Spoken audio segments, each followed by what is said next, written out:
L'âme appuyée sur son bien-aimé reçoit de lui de nombreux enseignements. D'abord, il lui a appris à se connaître elle-même. Elle est, par sa nature, un vase de terre. Ensuite, il lui a dévoilé l'amour parfait de celui qui la possède, la jalousie de Dieu, afin qu'elle soit débarrassée de toute impureté.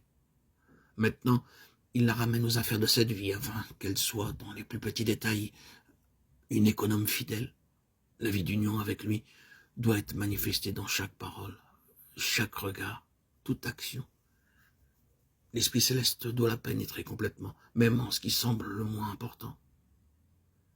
Le Seigneur est fidèle, et il révèle sa pensée en toutes choses à ceux qui s'attendent à lui, à tout instant du jour.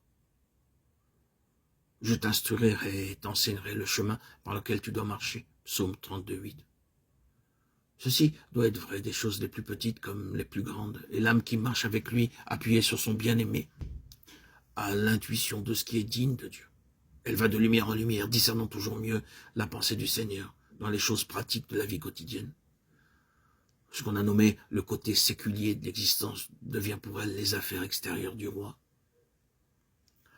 L'âme rachetée maintenant dans l'intimité du bien-aimé. Les intérêts du roi sont les siens aussi. Elle sait qu'il a d'autres vignes confiées à des vignerons auxquels il a dit « Occupez-vous-en jusqu'à ce que je vienne ». Mais elle s'occupe de la vigne confiée à ses soins afin qu'elle rapporte tout ce que le Seigneur en attend. Elle regarde à lui pour qu'il lui enseigne à travailler habilement de façon intelligente. Après que David eut reçu l'onction de l'Esprit, il est écrit de lui qu'il était habile en affaires. 1 Samuel 16, 18. Daniel, qui fut l'objet de grandes révélations, n'était cependant pas un visionnaire. Il était extrêmement pratique et ponctuel dans les affaires de cette vie, ce qui nous est montré par le témoignage que lui rendent ses ennemis. Il renonce à trouver Daniel en faute dans la manière dont celui-ci exerce sa charge de ministre. Le roi Salomon doit avoir ses revenus, dit-elle, mais parce qu'elle marche avec Dieu et parce qu'elle a la pensée du Seigneur, comprenant ce qui est digne de lui, elle sait qu'elle doit être juste sans doute, mais aussi généreuse pour ceux qui récoltent les fruits sous son contrôle.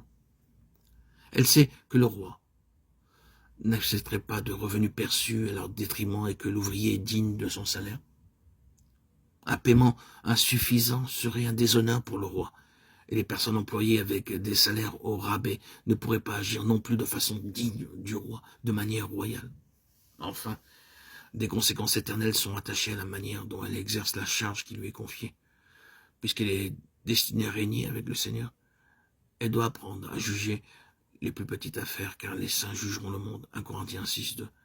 Elle doit être exercée à appliquer les lois du royaume céleste dans les affaires pratiques de la vie. Lois qui sont exposées dans le sermon sur la montagne.